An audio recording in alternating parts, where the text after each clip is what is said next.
Who's bringing the potato salad on Mama Soul Kitchen is what we're going to discuss today. People bring stuff at the church all the time, and let me tell you, I took some pictures of some potato salads. Let me know if you would eat these. Look at this right here, number 1. Would you eat that runny stuff? What about number 2? Would you eat that? I tell you, Pearl and the grandmother, don't say names. Okay, but I'm just saying, look at this. I wouldn't touch it with a 10-foot pole. Look at that. Now, would you eat that? Now, look at this. Potato salad should be cut accordingly. People add in olives and all kinds of other stuff, but I ain't touching it. I'm not touching it. I hear you, grandmother, but look at this one. Oh, no, I ain't touching that either. There's too much going on. Look at all these big old chunks and everything. Now, I took a picture of this because look at this. It has carrots in it. Carrots and dill in them.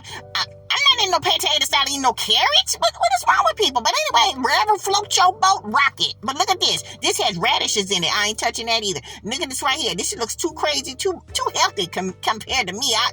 Too much going on. Okay, then right here, I might even consider this. It has egg and it has. I might even consider this one too. Yeah, that one don't look too bad. Yeah, got red onions and stuff in there. Look at this one. Oh yeah, that looks good. Yeah, I'll touch that one. No, but this is our basic potato salad.